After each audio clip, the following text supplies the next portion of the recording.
دیگه دیر شده.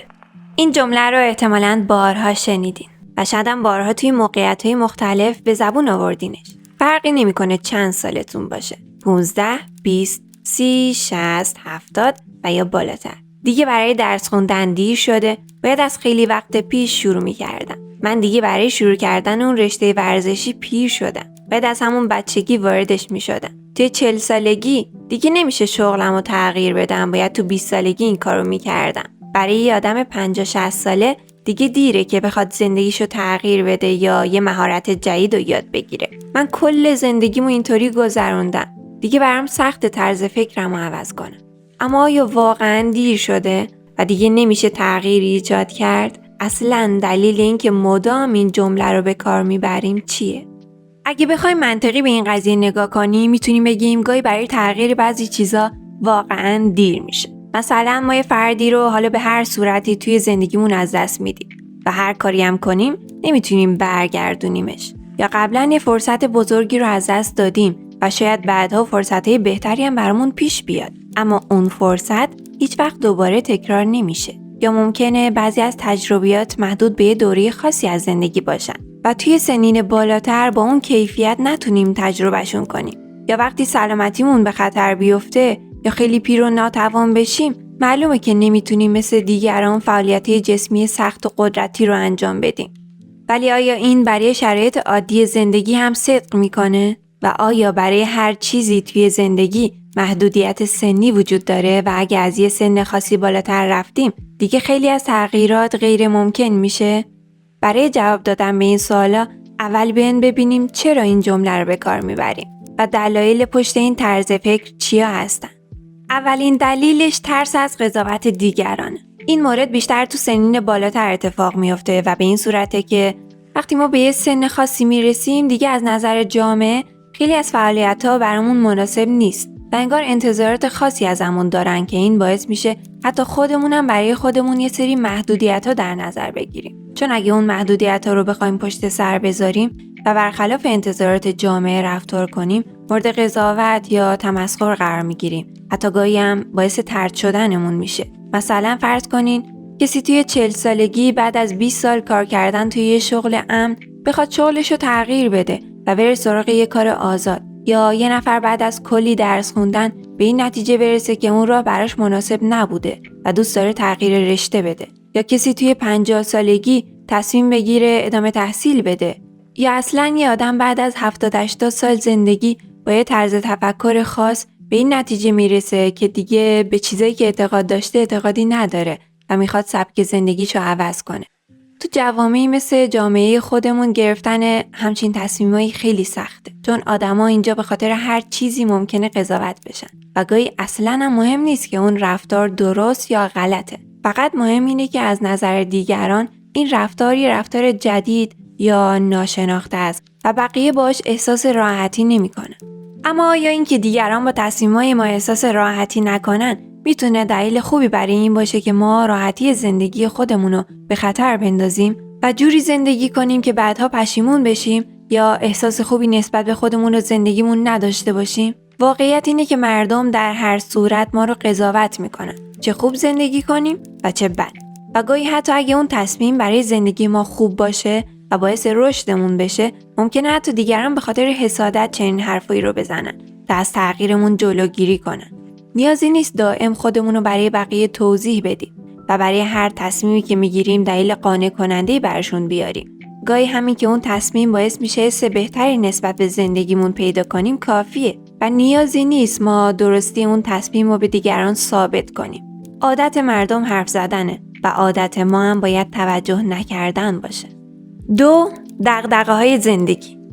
آدم‌ها معمولا وقتی سنشون یه ذره بالاتر میره ممکنه با مسائل و مشکلات جدیدی روبرو بشن، مثل مسئولیت‌های خانوادگی و مشکلات مالی و اینا باعث میشه که گاهی آدم‌ها حتی تو سن پایین‌تر هم نتونن خودشون و خواسته‌هاشون رو تو اولویت بذارن و به خاطر مسئولیت‌های جدیدشون ترجیح بدن به همون روال قبلی زندگی کنن و ریسک کمتری کنن. مثلا همون آدمی که تو 50 سالگی دوست داشت ادامه تحصیل بده، اگه بچه‌ای داشته باشه که بخواد بره دانشگاه، قطعاً بچه‌شو تو اولویت میذاره و هزینه‌های تحصیل اونو میده. یا یه آدم 25 ساله که فکر میکنه باید بیشتر وقتشو برای کار کردن بذاره و برای کاری که دوست داره انجام بده وقت یا پول اضافه نداره.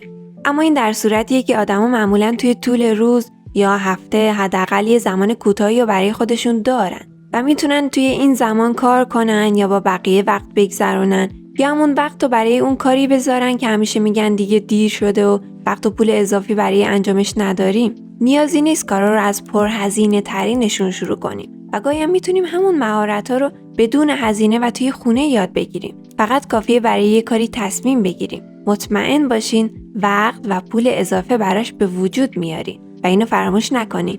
شما هر جور با خودتون رفتار کنین، بچه‌هاتون هم در آینده با خودشون همین جوری رفتار میکنن.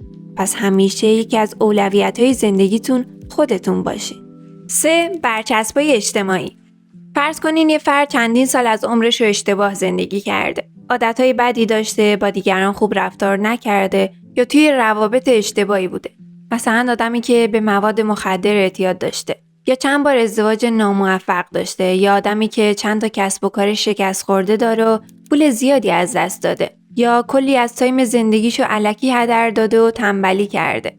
گاهی جامعه به این افراد برچسبایی میزنه که باعث میشه از تلاش برای تغییر زندگیشون دست بکشن و بگن دیگه برای تغییر دیر شده. مثلا به کسی که درگیر اعتیاد بوده برچسب معتاد میزنن و این برچسب رو به هویتش تبدیل میکنن. این آدم با خودش میگه حتی اگه من به یه فرد جدیدم تبدیل بشم و تغییر کنم، بقیه این برچسب رو از روم برنمیدارن و منو مثل قبل قضاوت میکنن. پس تلاش برای تغییر بیفایده است. اما همیشه باید به این توجه کنیم که تصوری که ما از خودمون توی ذهنمون داریم خیلی مهمتر از تصوری که دیگران از ما دارن. اگه شما خودتون رو یه شکست خورده ببینین و تلاشی برای تغییر زندگیتون نکنین، چه توقعی دارین که بقیه تصورشون رو نسبت به شما تغییر بدن؟ و اصلاً مگه تصور اونا نسبت به شما اونقدر مهمه؟ فراموش نکنین هیچ کس به اندازه شما نقاط قوت و ضعفتون رو نمیشناسه و هیچ کس چیزی که شما تجربه کردین رو تجربه نکرده. پس خودتون هویت خودتون رو تعریف کنین و بدونین که برای جبران یه اشتباه یا شروع یه مسیر درست توی زندگی هیچ وقت دیر نیست. 4مین دلیل ترس از شکسته.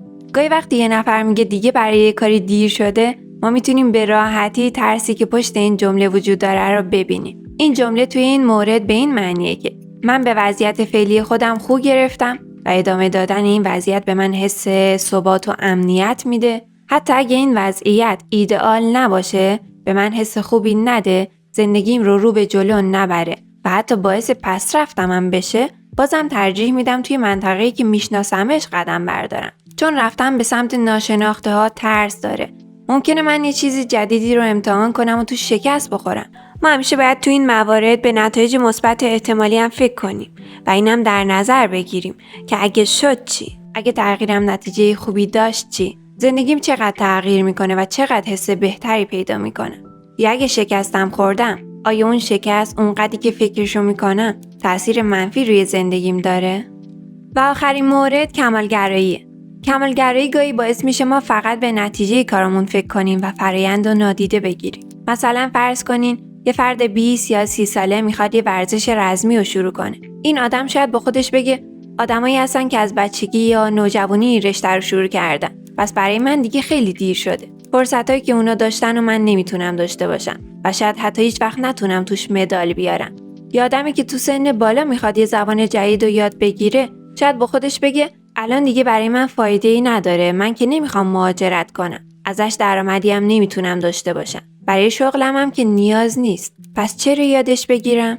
ما گاهی اوقات یادمون میره که فرآیند از نتیجه مهمتره و دائم دنبال دلیل خاصی برای شروع یه فعالیت جدید میگردیم و اونقدر باید دلیل محکمی باشه که بتونیم باهاش خودمون و اطرافیانمون رو قانع کنیم که انجام دادنش خوبه.